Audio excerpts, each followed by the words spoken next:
The worst thing about being sold was that no one called it that.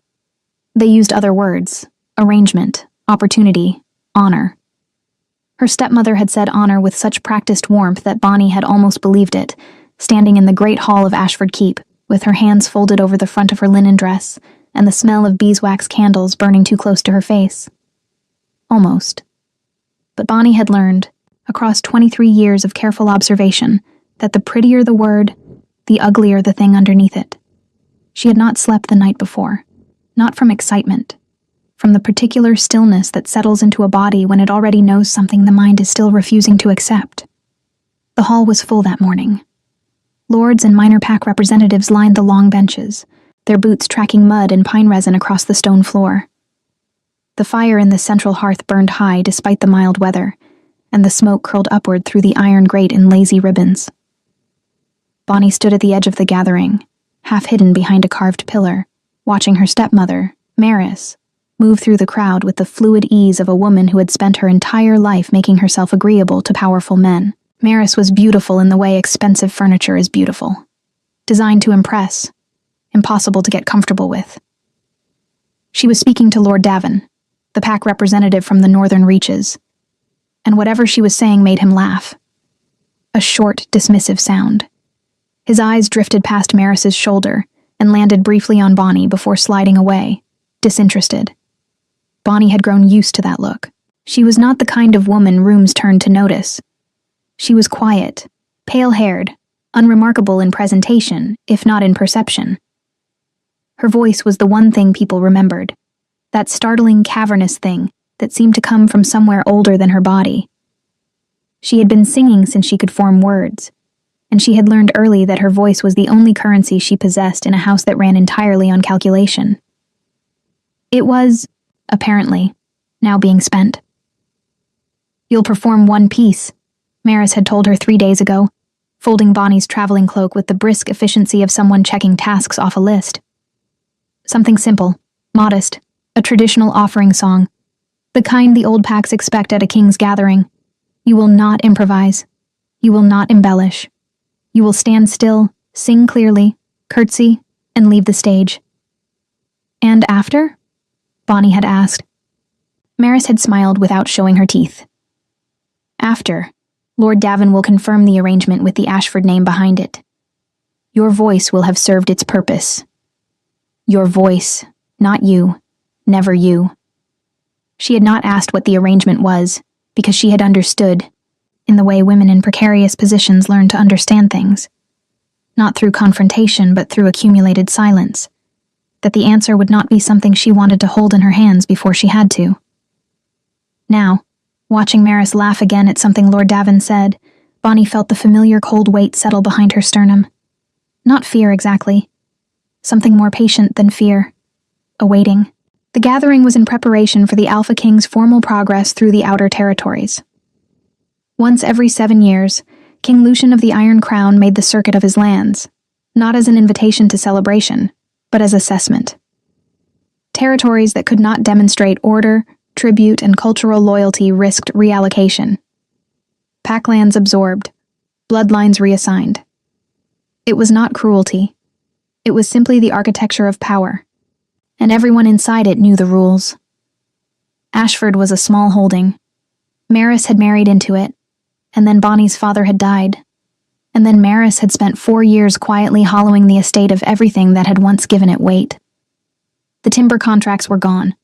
The merchant alliances were gone. The pack warriors who had owed fealty to the Ashford name had been quietly redirected toward more lucrative allegiances. What remained was the name, the bloodline, and Bonnie. She pressed her back against the pillar and closed her eyes for one breath. Behind her lids, something happened that she could never fully explain, had never been able to explain, not to her father when he was alive, not to the old healer woman who had once lived in the valley below the keep and listened without judgment. It was not a vision exactly. Not darkness and light rearranging themselves into images.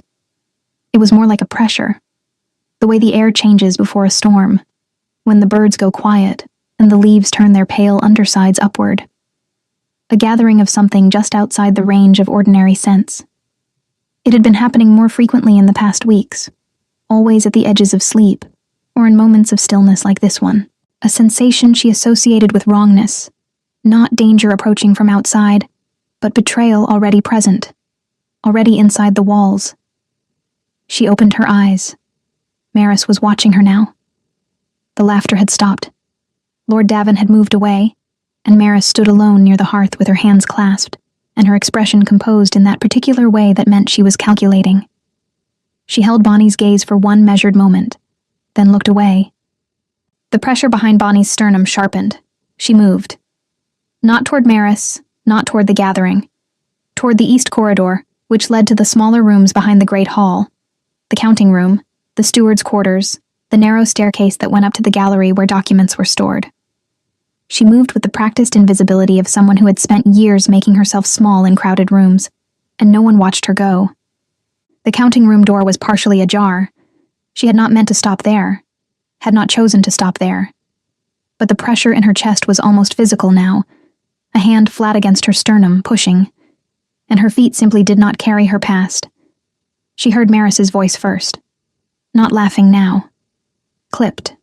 Efficient. The voice Maris used when she believed no one who mattered was listening. Won't be a problem. The girl has no idea what the contract actually specifies. Lord Davin's response was lower, harder to catch. But Bonnie heard the word territory, and the word signed, and then something that made the counting room walls seem to tilt slightly on their foundations. Her own name, spoken in the context of collateral.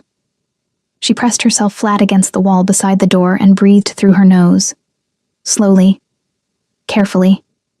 Once the king confirms Ashford's position at the gathering, Maris continued, the secondary documents transfer automatically. The girl's inheritance, the original Ashford land grants from her father's line, becomes part of the Northern Reaches Compact. She'll have nothing to contest it with. No pack standing, no legal witness, no alpha to speak for her. And the voice performance? Davin asked. Cover. Nothing more. Something for the record to show she participated willingly in the gathering festivities. It establishes her presence without giving her agency. A pause. The sound of parchment. She'll think she's honoring her family name. She'll stand on that stage and sing her modest little song, and by the time she understands what she signed away by proxy, the window will have closed. Bonnie did not move for a very long time. The fire crackled in the great hall beyond. Somewhere outside, horses were being moved across the courtyard stones, hooves ringing sharp against the cold granite. She could smell pine smoke and something herbal, dried rosemary maybe from the kitchen corridor, and underneath it, faint and nauseating, the waxy sweetness of the candles. Her hands were flat against the wall. She could feel the roughness of old stone under her palms. 23 years. She had spent 23 years inside this house believing that whatever her stepmother's coldness was made of, it had limits. That there was a floor beneath the calculation, some bedrock of basic human restraint. That honor, even when used as a tool, still meant something recognizable. She had been wrong. The land. Her father's land. The Ashford grants that had been in the bloodline for 4 generations. The forest holdings, the river territory, the village tithe rights that were the last real thing her father had left her when he died. Maris was selling them, had already sold them. Was using Bonnie's own performance, her own willing presence at the king's gathering, to make the theft look like consent. And there was nothing noble about the plan. No desperation, no grief, no terrible necessity. Just appetite. Clean and simple. Bonnie pushed off from the wall. Her jaw was tight. Her breath came evenly. She made it come evenly, because the alternative was to stand in a cold corridor and make noise, and she was not going to do that. She was not going to give Maris the satisfaction of a reaction that could be managed. She walked back toward the great hall with her chin level, and her eyes forward, and the sound of her own heartbeat very loud in her ears. She was going to sing at the Alpha King's gathering, but she was not going to sing a modest little song. The stage was not grand by any measure that mattered to the lords assembled in Thornfield's great convocation hall, a long rectangular platform of dark oak boards set at the far end of an enormous vaulted room, flanked by iron torch brackets and draped at the back with the territorial banners of every pack that owed fealty to the Iron Crown. But to Bonnie, Standing in the narrow preparation corridor behind it, with her gray cloak still fastened at the throat and her single braid pulled over one shoulder, it looked exactly like what it was. The last place she had any power left to use. She had 3 hours before the performance. 3 hours in which Maris believed her to be resting in the modest room assigned to Ashford's delegation, a room with a low ceiling, a single window overlooking the stable yard, and a lock that turned from the outside. Maris had not locked it. There had been no need to, she must have reasoned. Bonnie had never run before. She had used the window, not in panic. Methodically, the way her father had taught her to think through problems, piece by piece, without flinching at any individual piece. She had removed her traveling boots before climbing down the exterior stonework so the leather soles would not scrape, had replaced them at the bottom, had walked across the stable yard in the long shadow of the east wall without hurrying. Speed attracted attention. Deliberate movement did not. She had found the convocation hall through the servant passages, following the smell of torch oil and the distant sound of harps being tuned in the upper gallery. The musicians were rehearsing their processional arrangements for the king's entrance. Not for another 2 hours, the senior steward had told her when she'd intercepted him in the corridor, and explained with perfect composure that she was the Ashford voice gift performer and needed to assess the stage acoustics before the evening. He had looked at her, the unremarkable blonde woman with the gray cloak and the careful eyes, and seen nothing threatening. He had nodded and pointed her toward the preparation corridor and forgotten her before he turned the corner. She stood at the edge of the stage now, looking out at the empty hall. It was extraordinary when it was quiet. The vaulted ceiling climbed 40 feet above the stone floor, crossed by heavy timber beams darkened with age and smoke. The walls were dressed stone interrupted by high windows, most of them shuttered against the evening cold, their iron latches casting thin shadows in the torchlight. The banners moved faintly in the drafts, deep reds and blacks, and the dark green of the forest packs, each one embroidered with its alpha's mark. The hall could seat 400. Tonight it would hold more. And somewhere in the center of it, in the carved chair on the raised dais that the stewards were currently dragging into position with a great scraping of stone, the Alpha King would sit. Bonnie had never seen King Lucian. No one she knew had, personally. He existed in the outer territories as a force of geography more than a person, the way mountains existed, or the deep current in the river that could take a boat if the helmsman lost attention. You oriented your life around him without looking directly at him. She crossed to the center of the stage and stood still. The acoustics hit her immediately. The hall was not merely large. It was designed to carry sound, the ceiling angles calculated in that old architectural tradition that predated even the Pack territories, built by craftsmen who understood resonance as a kind of sacred technology. Her smallest exhale came back to her changed, warmer, fuller. The room would do things with her voice that no room in Ashford Keep had ever done. She closed her eyes and let herself feel it. The cold air. The smell of old stone and pine resin and the faint ghost of hundreds of meals served in this hall across decades. Torch smoke. The distant sound of the musicians upstairs.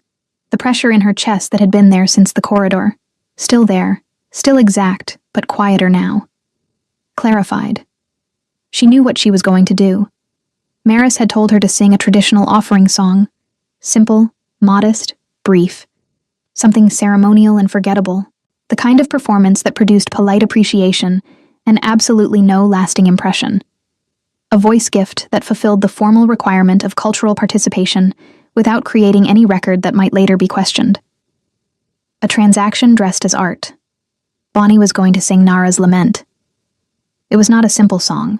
It was arguably the most demanding piece in the entire canon of the old Pack oral tradition. A composition so technically complex and emotionally consuming that most trained singers avoided it entirely. It required a range that crossed 4 distinct registers, a breath control that the old teachers compared to holding fire in cupped hands, and an emotional surrender that very few performers could sustain for its full 11 minutes without the voice breaking or the performance collapsing into something smaller than the song deserved. Bonnie had been practicing it privately for 4 years. Her father had taught her the first movement before he died. He had known what it was, had known that she had the voice for it, that rare instrument that came along perhaps once in a generation and could actually carry the piece without technical compromise. He had told her to save it. For something that matters, he had said, sitting in the library while the fire burned low and she was still young enough to sit at his feet on the hearthrug without it seeming strange. Don't spend it on a room that doesn't deserve it. She thought he would not object to tonight.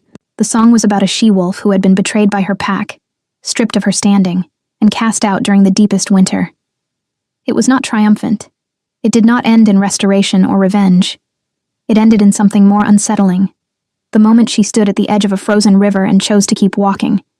Not because she was saved, but because something in her refused to be finished by people who had never understood what she was worth. It was a song about dignity, maintained in the absolute absence of any external reason to maintain it. It was, Bonnie realized with a small and private clarity, the truest thing she had ever prepared to do. She stood on the empty stage and ran through the opening passage in her mind, feeling the architecture of it. The long-held note that opened like a door, the interval drop in the second phrase that produced a physical ache in listeners who didn't expect it, the way the melody climbed in the third movement until the room couldn't contain it. She did not sing. Not yet. She simply held the shape of it inside her chest and let herself feel how much she needed it. Then she opened her eyes. Lord Davin was standing at the far end of the hall. He had not been there when she arrived. He stood near the entrance arch, still in his traveling coat, with 2 men behind him, guards, by the look of them, wide-shouldered and watchful. He was looking directly at her, not with the dismissive inattention of that morning, but with something more focused, more calculating. He had followed her, or Maris had sent him. Bonnie did not move from the center of the stage. She stood exactly where she was, and met his gaze across the length of the empty hall, and something in the steadiness of her own stillness seemed to give him pause. He had expected, she suspected, to find her hiding, afraid, caught. She was none of those things. Not anymore. He said something to the men behind him. Then he walked forward, his boots loud on the stone floor, until he stood at the base of the stage looking up at her. This close, she could see the hard line of his mouth and the particular flatness behind his eyes that she recognized as the face of a man who had bought and sold many things, and had stopped thinking about the difference. "You should be resting," he said. "The performance is in 3 hours." "I'm assessing the acoustics," she said. "I take my performances seriously." Something moved in his expression. Not quite surprise. Recalibration. "Your stepmother mentioned you were agreeable." "My stepmother," Bonnie said carefully, "says a great many things about me."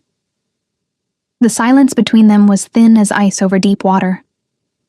"Sing your song tonight," Davin said finally, his voice dropping to something that was almost gentle and was not. "The simple one. The offering song. Do it properly, and this will all go smoothly for everyone." She looked at him, at the flatness, at the calculation. "Of course," she said. He held her gaze for 1 moment longer, then turned and walked back toward the entrance arch with his guards behind him.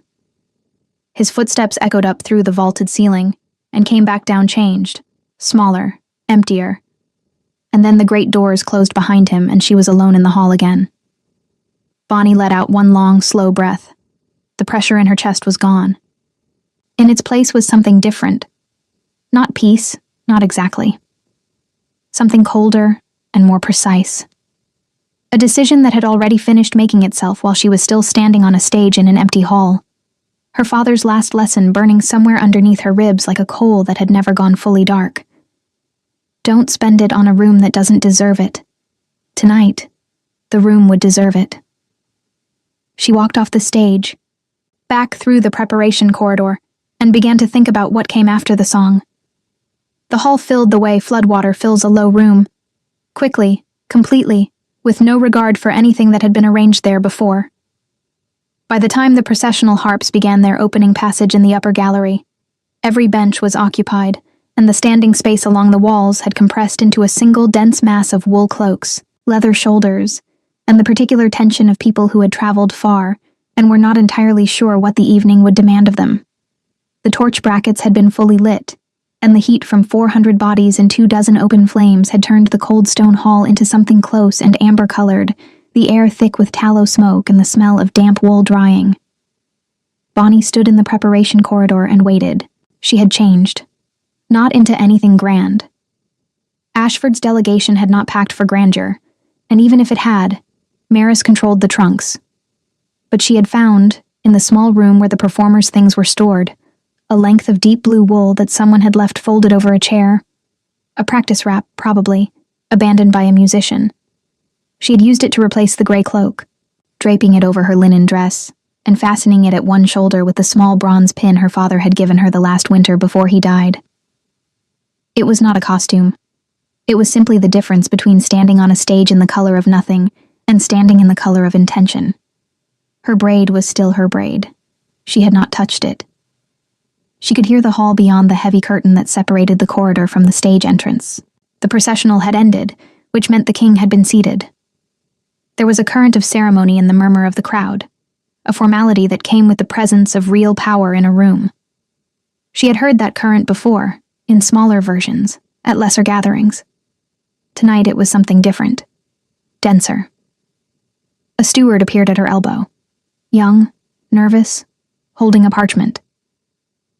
Ashford voice gift, you're third in the program, after the Dawnfield Choir and before the Lord's formal address. Thank you, she said. He hesitated. The presenting Lord Davin, he gave instructions that your piece should be introduced as a traditional offering composition, approximately 3 minutes in length. Bonnie looked at the steward. He was perhaps 19, with ink stains on his fingers, and the expression of someone who knew he was carrying a message he didn't fully understand. Write down what I tell you, she said quietly. He blinked, lifted his parchment. Introduce me as Bonnie of Ashford, daughter of Lord Edric Ashford, presenting Nara's lament in the old tradition. That is the full introduction. Nothing else. The steward wrote it, did not question it, nodded once and disappeared back through the curtain, and Bonnie returned to her stillness. She thought about her father. Not with grief exactly. She had moved through most of the grief years ago, in the long quiet of a house that became colder after he was gone. She thought about him with the particular precision of someone recalling instructions that had been given for exactly this moment. His voice when he was teaching, the way he had made her repeat difficult passages, not until she got them right, but until she stopped being afraid of them. Fear makes the voice small, he had said, and your voice was never made to be small. The Dawnfield Choir finished. Applause. Genuine, warm. They were good. Bonnie had listened to their rehearsal earlier through the stone wall and had appreciated their precision without envy. They sang beautifully. They did not sing the way she was about to sing, but that was not a competition. It was simply a fact of different instruments. The steward's voice carried through the curtain, announcing her name, her father's name, the name of the song. She heard the shift in the hall when the song title was recognized. A small collective intake, not dramatic, but unmistakable. Nara's lament was known. Its difficulty was known. The last public performance of it that anyone in the outer territories could likely remember had been at the previous king's coronation, 40 years past. She walked through the curtain and onto the stage. The heat of the hall came at her immediately, that wall of human warmth and torchlight. She did not rush toward the center mark. She walked to it at her own pace, her boots steady on the oak boards, the blue wool settling around her shoulders, and she stood still for one full breath before she raised her eyes. The hall was extraordinary when it was full. 400 faces, tiers of them along the benches, the standing crowd along the walls, the lords in their formal positions near the front. The banner colors moved softly overhead in the heated drafts. Everything was amber and shadow, and the bright points of torch flame, and at the center of the raised dais, in the carved chair that the stewards had placed with such deliberate ceremony, sat the Alpha King. She had not let herself look for him until this moment, had deliberately kept her gaze general, unfocused, the way she had learned to manage a large audience, seeing the whole room as a single presence, rather than a collection of individuals. But the dais drew the eye the way fire drew it, by being the point around which everything else organized. Lucian of the Iron Crown was not what she had imagined. She had imagined something more like the word king, formal, dressed in ceremony, softened by the trappings of office. What she saw instead was a man who wore his authority the way old stone walls wear their age, not decorated, simply present. He was large in the way that came from actual use rather than display, broad through the shoulders, dressed in dark leather and a black fur mantle that looked like it had been worn on actual journeys and not taken down from a ceremonial hook. His hair was braided back from his face in the dark warrior tradition of the northern bloodlines, and even at this distance, 30 feet of torchlit hall between them, she was aware of his eyes on her with a precision that felt almost physical. He was already watching her. Not the way Lord Davin had watched her from the base of the stage that afternoon, calculating, assessing for utility. This was different. This was a man who watched the way territory watches, completely, without agenda, taking in everything at once. Bonnie looked at him for exactly 1 second. Then she closed her eyes and sang. The opening note of Nara's lament was a single-held tone. Not high, not dramatic, nothing that announced itself as impressive. It was a middle note, a thinking note, the kind of tone that could belong to anyone. She held it for 4 full counts, and the hall went quiet in the particular way that rooms go quiet when something unexpected is happening and no one wants to be the one who breaks it with noise. Then she let the melody open. The first movement was grief. Not performed grief, the real architecture of it. The way it actually lived in the body, heavy and airless in the chest, the way it made everything slow and strange. Her father's compositions had always said that the first movement should feel like waking up and remembering. She sang it that way, not for the audience, for herself, for the man who had taught her, for the girl who had stood in a cold corridor that morning and heard her own name used as a line item in a transaction. By the time she reached the second movement, the hall was completely silent. Not quiet. Silent. The particular silence of 400 people who have collectively stopped thinking about anything except what they are hearing. She could feel it, the held breath of the room, and she carried it with her into the third movement where the melody climbed, where Nara's voice in the old story lifted above the frozen river and above the pack that had cast her out, and above the winter that had tried to finish her, and kept climbing. And the hall's vaulted ceiling took the sound and held it, and gave it back transformed, and Bonnie let her voice go fully, completely, without reservation or apology, into the uppermost register where very few human voices had ever actually lived. And she stayed there. For 8 full measures, she stayed in that place where the voice stopped being technique and became something else, something that the old traditions called lunar tone, the frequency at which, according to pack lore, the moon goddess herself could hear what was being sung, and the hall did not breathe, and the banners did not move, and the torch flames seemed to steady as though the air itself had paused to listen. The final movement brought her down, slowly, with dignity. Nara walking forward because she chose to. Not saved, not restored, simply continuing, which was its own kind of defiance. When the last note ended, Bonnie stood on the stage in the amber silence, her eyes open, her hands still at her sides, the blue wool cool now against her overheated skin. The silence lasted 3 full seconds. Then the hall broke, not polite applause, something rawer than that. The sound of 400 people releasing a breath they had been holding without knowing it. It moved through the benches in a wave, rose to the vaulted ceiling, came back changed and larger. Bonnie looked at the dais. Lucian of the Iron Crown had not moved. He sat exactly as he had sat when she first walked onto the stage, large and still in his carved chair, the fur mantle dark at his shoulders.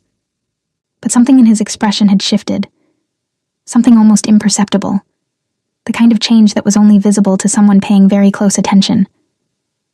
He was not applauding.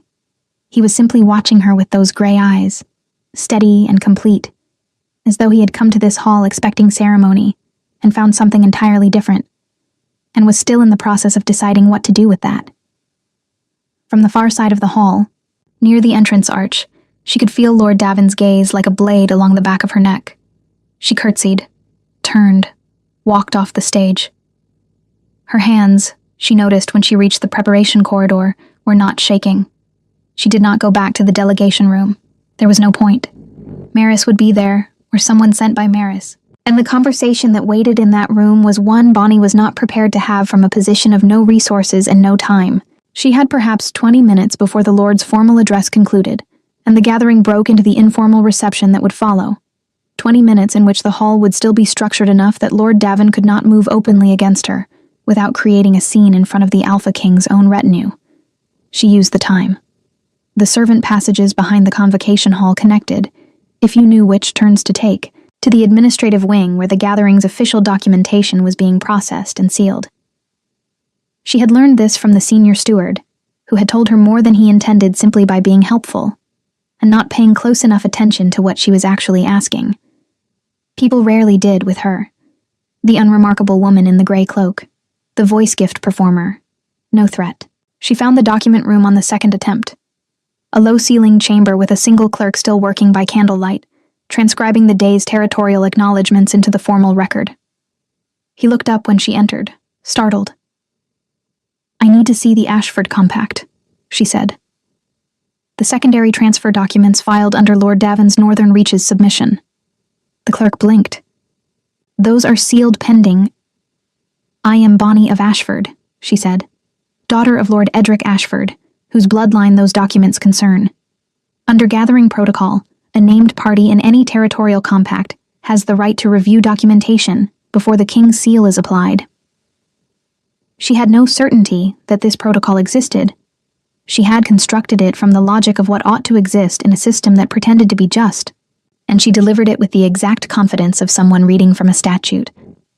The clerk hesitated, then pulled a folio from the stack at his left hand and placed it on the table. She read quickly. It was worse than she had understood from the corridor. Not just the land grants. Maris had been thorough. The document transferred not only the Ashford Forest holdings and river territory, but the naming rights to the bloodline itself. If this was sealed, Bonnie would not merely lose her inheritance. She would lose her legal identity as an Ashford. The name would transfer to Maris's line, and Bonnie would become, in the eyes of pack law, an unaffiliated Omega, with no territory, no alpha, no standing, and no legal mechanism to contest anything. She would be erased. She stood over the document in the candlelit room and felt the full weight of what 4 years of patient maneuvering had built toward. Maris had not done this in anger or desperation. She had done it with the slow deliberateness of someone who had always intended this outcome, and had simply waited for the right occasion to formalize it. The King's Gathering was not an opportunity Maris had exploited. It was the destination she had been navigating toward the entire time. Bonnie straightened. "This document contains a named party transfer that has not been witnessed by the named party," she said to the clerk. "That renders it procedurally incomplete under gathering law. It cannot be forwarded for the King's seal in its current form." The clerk looked at her, then at the document, then back at her. "I'll need that noted in the record," she added. He wrote it down. She was not certain it would hold, was not certain of anything in the next few hours except the immediate necessity of each action. But a notation in the official record was better than nothing. It was a thread. Small, but real. She left the document room and walked back toward the main hall. The formal address was concluding. She could hear the shift in the crowd's register, the particular loosening that came when ceremony gave way to movement, when 400 people who had been sitting in formal arrangement began to rise and rearrange themselves into the more fluid geometry of a reception. Servants moved along the walls with trays. The harps in the gallery had resumed a lighter background arrangement. She was moving through the eastern antechamber when she heard her name. Not called, said, quietly, to someone else. Behind a partially closed door to her left, Maris and Lord Davin. And a third voice she didn't recognize. She stopped, pressed herself to the wall beside the door, and breathed. Completely out of control, she was told specifically, it doesn't matter what she was told. Davin's voice, tight with something that was not quite anger, but was adjacent to it. The performance is done. The issue is the document room. Harwin says she went in. Did she see it? She saw it, and she spoke to the clerk. A silence. Then Maris, very controlled. It won't matter. The notation is procedural. Davin's advocate can have it dismissed before morning. The advocate can have it dismissed, the third voice said. Male, older, careful. But not if the king's attention has already been drawn to the Ashford name. Another silence. Longer. The performance, Maris said, and now there was something in her voice that Bonnie had never heard there before. Not anger, not calculation, but the sharp particular edge of a plan encountering unexpected resistance. Who approved Nara's lament? No one approved it. She changed the program. She has no authority to change. She changed it, Davin said flatly. And the king listened to every note of it. Harwin says he hasn't looked away from the stage entrance since she walked off. A pause. He's asking about her. The silence that followed was of a completely different quality than the ones before it. Bonnie stood in the antechamber with her back against the cold stone wall, and her heart beating in a rhythm that was steady and fast, and completely unlike fear. It was closer to the feeling she had standing on the stage before the final movement, the sense of standing at an irreversible threshold, of having already crossed it. She pushed off the wall and walked, not back toward the servant passages, not toward any exit, toward the main hall, toward the reception, the crowd, the torchlight, and whatever was on the other side of the decision she had already made by standing on that stage. She found him before she expected to. The crowd in the reception hall had rearranged itself the way crowds always rearrange themselves around genuine power, not pressing close, but orienting, leaving space that was not quite empty, just carefully maintained. She was navigating through the outer edge of this invisible geometry when the crowd shifted and she found herself in a gap of 4 feet of unoccupied floor, and on the other side of it was the Alpha King. He was standing rather than sitting now, taller than the carved chair had suggested, which was already tall. 2 of his guard were positioned a few steps behind him, but he himself was not performing the reception. He was simply present in it, holding a cup he wasn't drinking from, and he was looking directly at her with the same gray-eyed steadiness he had brought to the stage. Up close, the scar along his left jaw was visible, a thin old line that ran from the corner of his mouth toward his ear. His braids were pulled back tightly enough that the structure of his face was fully visible. Hard lines, clean angles, nothing softened by the amber light into anything other than what it was. He was perhaps 30, perhaps older. It was difficult to tell with men whose authority had been absolute long enough to replace ordinary aging. He spoke first. "You changed the program," he said. Not an accusation. A statement of fact, delivered with the same calm he probably brought to everything. "I did," Bonnie said. "You were instructed to sing something else." "I was." She kept her voice level. "I chose not to." Something shifted in his expression. Not surprise, exactly. More like the recognition of something he had been waiting to confirm. He looked at her the way she imagined he looked at terrain maps or treaty documents, with complete attention and no visible judgment yet. "Nara's lament," he said. "I haven't heard it performed in full in 20 years. My father's coronation." He paused. "You didn't sing it like someone performing it. You sang it like someone who needed it." Bonnie said nothing. She was not going to deny that. "Lord Davin presented the Ashford Compact to my administrative secretary this afternoon," Lucian said, his voice dropping slightly, not in secrecy, but in precision. "There is a notation on the secondary transfer indicating procedural incompletion." "Yes," she said. "I put it there." His eyes moved over her face, unhurried, taking inventory of something she couldn't fully identify. Not attraction, not pity, not the calculation she had seen in Davin's face. Something more like the expression of a man who has encountered a problem he finds genuinely interesting. "Tell me about the Ashford land grants," he said. And Bonnie, standing in the amber torchlight of a crowded reception hall with Lord Davin somewhere behind her left shoulder, and Maris somewhere behind her right, with her father's bronze pin at her collarbone, and her voice still warm from Nara's lament, looked at the Alpha King, and made the second irreversible decision of the evening. She told him everything. Not quickly, not frantically. The way her father had taught her to present a case, with clarity and sequence, without begging. The land grants.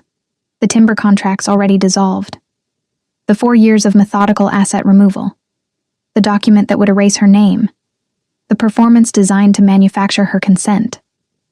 Lucian listened without interrupting.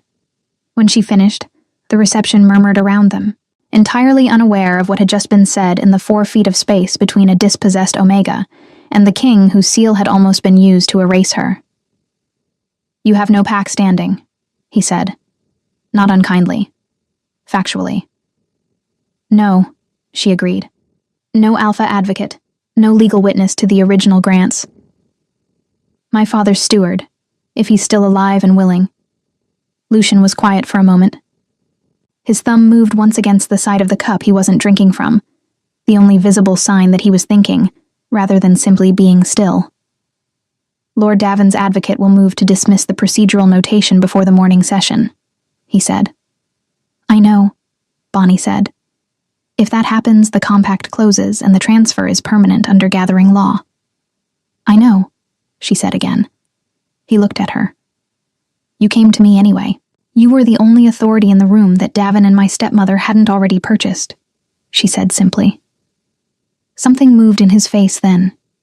Not quite a smile, but the precursor to one. Something in the region of the eyes rather than the mouth. It lasted only a moment. Then it was replaced by something quieter and more considered. "Go to the Eastern guest suite," he said. "Tell the guard at the door that the king extended accommodation to the Ashford voice gift. Stay there tonight. Don't go back to the delegation room." Bonnie looked at him.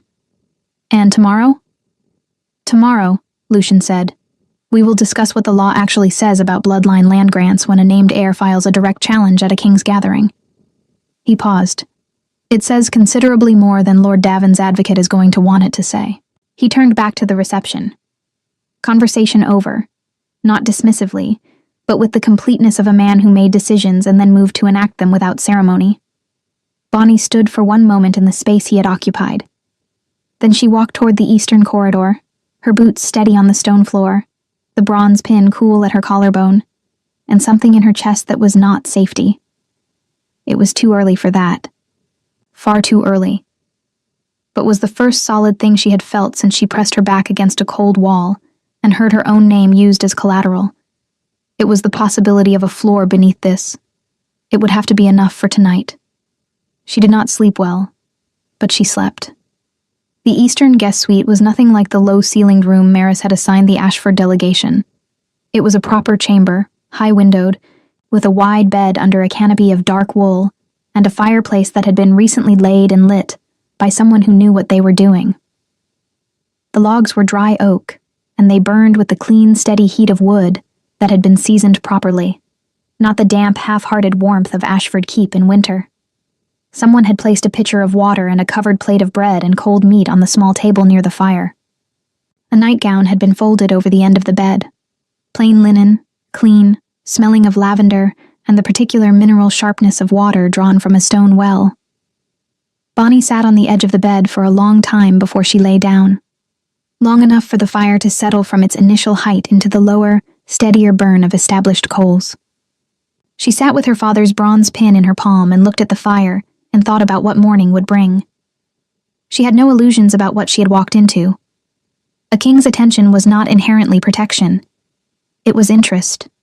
An interest from a man of Lucian's position could resolve itself in any number of directions, some of which would leave her in a worse position than she had started. She had told him the truth because she had nothing left to lose by it, not because she trusted him. Trust was a thing that needed time and evidence, and she had known him for the length of one reception and 4 feet of torchlit floor. But she had watched his face while she spoke. The steadiness of it. The absence of performance. He had not reached for reassurance or sympathy, or the practiced warmth that powerful men often deployed to make themselves seem safe. He had listened with the quality of attention she associated with people who actually intended to act on what they heard. It was not enough to trust, but it was something to work with. She lay down and closed her eyes, and the pressure that had lived behind her sternum for 3 days was gone, replaced by something she couldn't name yet, an alertness that was not anxiety, just readiness. The fire crackled. Outside the high windows, The wind moved through the pines surrounding Thornfield's walls with a sound like breathing. She slept. Morning came gray and cold. The light through the shuttered windows, the flat pewter color of overcast sky before the sun had fully committed to rising. Bonnie was awake before the fire had died entirely, dressing in the same linen dress and refastening the blue wool across her shoulder. Her braid had loosened in the night, and she redid it with quick, practiced hands, pulling it tight from the crown and working down, the familiar repetitive motion of it, something close to steadying. The guard outside her door, one of Lucian's men, identifiable by the iron mark insignia on his leather vambrace, confirmed that she was expected in the King's Council room at the first morning bell. She was there before the bell finished. The council room was smaller than she had expected. A working room, not a ceremonial one, a long table of scarred dark wood covered in maps and folded documents, 4 chairs on each side and one at the head, a fire already burning, and the smell of pine resin and ink and the particular dusty sharpness of old parchment that she associated with her father's library. 2 of Lucian's advisors were already present when she arrived. Older men, careful-faced, who looked at her with the measured assessment of people who had learned not to show surprise. Lucian arrived 3 minutes later. He was dressed differently than the night before, simpler, if that was possible. Dark wool, leather bracers, no fur mantle. A man dressed for work rather than ceremony. He sat at the head of the table and placed a folio in front of him that she recognized, even from her seat at the table's side, as the Ashford Compact documents. Lord Davin's advocate filed for dismissal of the procedural notation at dawn, he said without preamble, as expected. Also as expected, said one of the advisors, a lean, white-haired man named Corvin, as she would come to know him. The advocate's argument has a significant problem. He placed a second document on the table, older, the parchment slightly yellowed at the edges. The original Ashford land grants, Corvin said, were filed under the Iron Crown's foundational territorial charter, not under Pack Compact law. That means any transfer of those grants requires not just Pack witness, but Crown witness. A named heir's challenge filed at a king's gathering triggers an automatic Crown review. He looked at Bonnie. Which you did, effectively, when you spoke to the king last night. Lord Davin's advocate doesn't know this? Bonnie asked. Lord Davin's advocate knows Pack Compact law very well, Corvin said. He knows foundational charter law considerably less well. It's a specialty that most practitioners find tedious. The faintest suggestion of dry satisfaction crossed his face. It is not something I find tedious. Bonnie looked at Lucian. He was watching her. That same quality of attention, neither warm nor cold, simply complete. He had let Corvin present the information without interruption, without the performance of magnanimity that lesser powerful men use to make themselves seem generous. He had simply made the information available and waited to see how she received it. What does Crown Review mean, practically? She asked. It means the compact cannot be sealed without my authorization, Lucian said. And I won't authorize it. He paused. The transfer of bloodline naming rights is not something this crown has ever sanctioned through secondary compact. Your stepmother's advocate missed that entirely.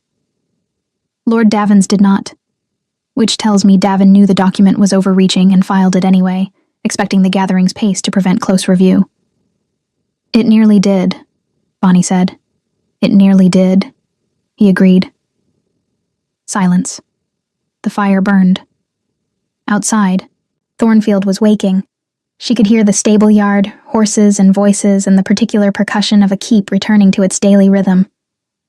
My stepmother, Bonnie said carefully. And Davin. What happens to them?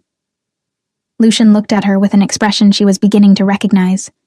That precursor to consideration look, as though he was deciding how much of his thinking to show her. That depends on what you want, he said. The law gives you several options. What she wanted was a more complicated question than it had been 3 days ago. 3 days ago, she had wanted to be left alone in the modest remnants of her father's house, to build something small and sustainable from what remained. That wanting felt very far away now, not because it had been replaced by something grander, but because the house it had been attached to no longer existed. Maris had hollowed it completely, and what Bonnie was sitting across from now was not a house to return to, but a choice about what came next. "I want the land grants restored to the Ashford bloodline," she said. "My name on them, legally, with Crown witness. I want the timber contracts my stepmother dissolved, reviewed for unlawful transfer. If they were, I want the revenue assessed against her estate." She paused. "And I want Davin's compact voided in its entirety. Not dismissed on a technicality, voided. On the record." Corvin was writing. Lucian had not looked away from her. "Maris," she said, and the name came out flatter than she intended, stripped of the complicated sorrow she had carried for it across 4 years of cold mornings, in a house that had stopped being home the day her father died. "I don't want her imprisoned. I want her removed from Ashford Keep. I want the record to show why, and I want her to know that the document she used my voice to make legitimate, the performance she turned into false consent, is the same document that brought the king's attention to everything she had done. She let that land. I want her to understand," Bonnie said quietly, "that the song she told me to sing small is the reason she lost everything." The room was very quiet. Lucian looked at her for a long moment. Something in his expression had shifted, not to softness, but to something that was perhaps the thing underneath steadiness, when steadiness had been maintained long enough to trust itself. A kind of recognition. "Done," he said, looked at Corvin. "Draft the Crown Review findings. I'll sign before the morning session." Corvin left. The second advisor followed, and Bonnie sat across from the Alpha King in a working room that smelled of pine resin and ink, with the gray morning light coming through the high windows, and felt the particular rearrangement of the world that happens when a thing you were braced for, a blow, a loss, a door closing, does not happen, when the floor holds. "You have no pack standing," Lucian said again. The same words as the night before, but different in register, not laying out a limitation, she realized now. Something else. "No," she said, still true. "Ashford's restored grants need an Alpha's co-signature to be legally active under the current territorial framework," he said. "That's not a technicality. That's the structure." A pause. "It doesn't have to be permanent. A formal affiliation, an Alpha vouching for the bloodline's legitimacy and territorial right, would satisfy the requirement." She understood what he was offering. Understood also what he was carefully not offering, not presenting it as more than it was, not dressing it in something that would require her to refuse it on principle. A formal affiliation. Clean, legal, bounded. "Why?" she asked, directly, because she was done with questions whose answers she was supposed to infer. Lucian was quiet for a moment. The fire settled in the grate. "Because the law should not be available only to people who already have everything," he said. "And because your father filed those grants under this crown's charter, that makes them this crown's responsibility." He looked at her steadily. "And because I have spent 20 years watching people with power use ceremony as a tool against people who have none, I find I have very little patience left for it." It was not a declaration. It was not a promise of anything beyond what he had already offered. But it was honest.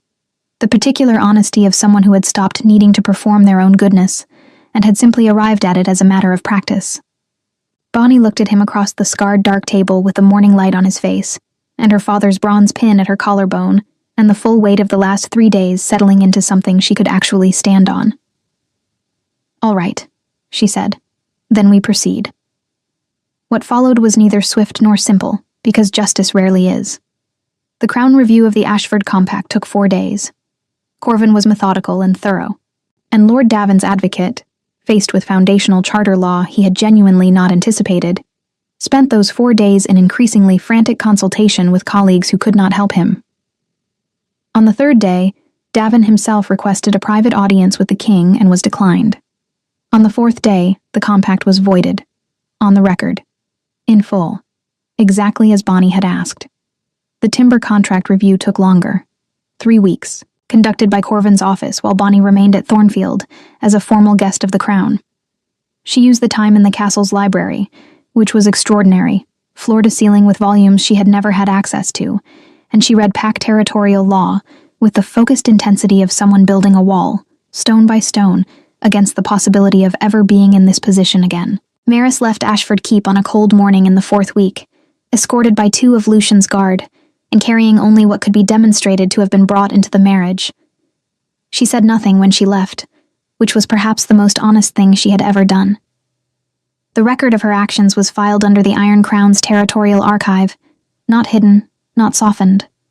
Present, for anyone who needed to know what had happened in the Ashford lands and who had made it happen. Lord Davin lost the Northern Reaches Compact entirely. The voiding of the Ashford document triggered a review of his other territorial filings, 2 of which contained similar overreaches against smaller bloodlines. He spent the following year in legal proceedings that Corvin described, without visible emotion, as thorough. Bonnie's father's steward, an old man named Pell, who had retired to his daughter's farm in the valley below the keep when Maris made the house untenable, was located and brought to Thornfield to provide witness testimony for the land grant restoration. He wept when he saw her. She held his hands and did not tell him it was all right, because it had not been all right. And he had lived through the not all right of it too. She told him it was finished. That was true, and it was enough. The Ashford grants were restored to the bloodline in the 5th week. Bonnie's name on them, Crown witnessed, with Lucian's co-signature in the formal affiliation capacity, exactly as he had described. Clean, legal, bounded. She signed her own name next to her father's name on the restoration document, and the bronze pin at her collarbone was very cold and very still, and she did not cry, though she came close. She stayed at Thornfield longer than strictly necessary. She told herself it was practical. There was much to arrange before she could return to Ashford, staff to hire, the keep to be assessed for what Maris had left in usable condition. These things were true. They were not the whole truth. The whole truth included the library and the mornings she spent in it. It included Corvin, who turned out to have a dry and precise sense of humor she found unexpectedly welcome. It included the strange piece of a keep that ran on competence rather than performance, where things happened because they were necessary, rather than because someone needed to be seen making them happen. It included Lucian, who appeared in the library on the 7th morning and sat across from her at the reading table without particular ceremony, and asked what she was studying and listened when she told him. Who appeared again on the 9th morning and the 11th, and on the 14th, brought a volume from his own collection that was directly relevant to what she'd mentioned 2 days before, and set it beside her current book without comment, and sat down to his own work. She was not foolish enough to call it simple. Nothing about it was simple. He was the Alpha King, and she was a restored but minor bloodline Omega, with no pack standing, and a keep that needed 3 months of practical work before it would be genuinely habitable. The distance between those 2 positions was not a thing that evaporated, because a man was steady, and a woman had finally found solid ground. But she had spent 23 years learning to observe clearly. And what she observed, across those mornings in the library, and the occasional evenings when she attended the castle's informal dinner and found herself in conversation with him, was a man who was interested in her mind, who did not require her to be smaller than she was, who had, on the occasion when she had been sharp with him over a point of territorial law she felt he was dismissing too quickly, responded not with authority, but with an actual counter-argument. And then, when she dismantled it, had looked at her with something that was plainly and unperformatively pleased. She had not been looked at that way in a very long time. On the morning she finally announced she was ready to return to Ashford, she stood in the library with her traveling cloak over her arm and her saddlebag packed, and the bronze pin at her collarbone. And Lucian stood by the window with his hands at his sides, and the gray morning light on his face. And neither of them said anything for a moment that was slightly too long to be accidental. "The keep will need a formal pack affiliation eventually," he said. "Beyond the temporary co-signature. Something permanent." "I know," she said. "That's a conversation for another time." "It is," she agreed. He looked at her. She looked at him. The morning light moved. "Sing again," he said, "when you have something that deserves the room." She thought of Nara's lament, of the stage, of standing at a frozen river's edge and choosing to keep walking, of what it meant that she was walking away from this keep toward her own land with her name on it, and the floor solid beneath her feet. "I will," she said. She returned to Ashford in the first week of true spring, when the mud had firmed enough for the cartwheels and the forest was beginning its slow, annual insistence on green. Old Pell met her at the gate with 2 hired women from the valley and a list of what needed doing, which was long and honest and not frightening, because now she had the resources to address it. The keep smelled of cold stone and abandonment and possibility. She walked through it room by room and opened the shutters and let the light in, and in her father's library, where the fireplace was dark and the bookshelves were bare. She stood for a long time in the gray spring light and let herself feel all of it. The loss, the 4 years, the morning in the corridor, the stage, the song, the table in the council room where she had finally said what she needed and been heard. She was not the same person who had stood in this room as a child with her father's hand on her shoulder, learning to hold fire in cupped hands. She was not the person who had endured Maris's careful erasure of everything this room had meant. She was something new, built from both, and belonging entirely to neither.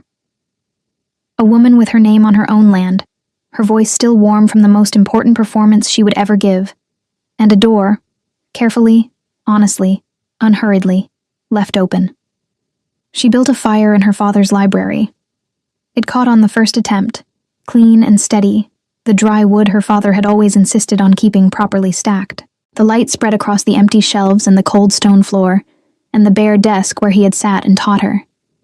And Bonnie stood in the warmth of it, and let herself feel, beneath everything else, what had been true since the morning she pressed her back against a cold wall and refused to become invisible. She was still here. She had not been finished.